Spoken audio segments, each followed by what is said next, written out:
Peggy 18.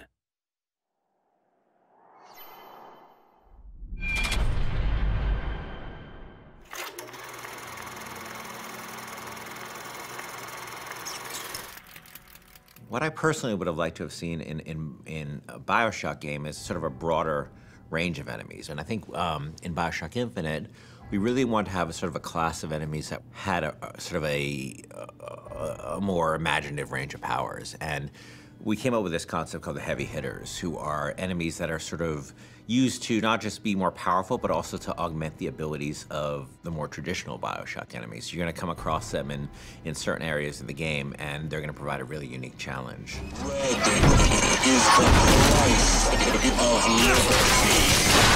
You know, we wanted an AI that really expressed sort of the very sort of clear system of beliefs that founders have, and a heavy hitter that would sort of represent that.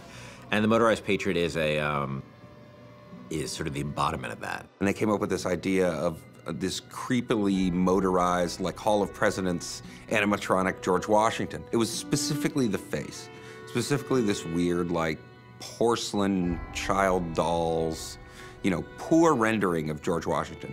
That kind of clinched it. Everybody saw it and said, okay, we can roll with that. It's one of those rare moments where you kind of all come together and you realize, okay, this is going to work. We're all on the same page here. Let's just move forward with what we got. I can use a turret! On it! Booker, the gear!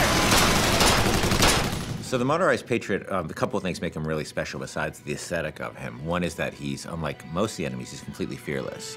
He doesn't have a sense of self-preservation, so he'll just keep coming at you and coming at you and coming at you. You know, despite the fact that you face many different kinds of enemies in this game, you clearly can't reason with this one. He's just gonna keep coming forever, you know? He is sort of a clockwork Terminator. The other cool thing about him, he's got this Gatling gun called a peppermill. But once you destroy the Patriot, Booker can actually go pick up the peppermill and actually use it as a heavy weapon. And that's the only place he can get it, was from a destroyed Motorized Patriot.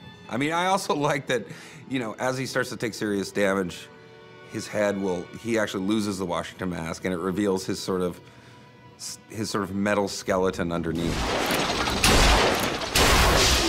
The thing I like most about this guy is that I think he's pretty readable as what he does. You know, he's a fairly simple guy. He's not a Swiss Army knife. He's a guy with a big gun, and I think that reads pretty well. He's got this incredible sense of heaviness.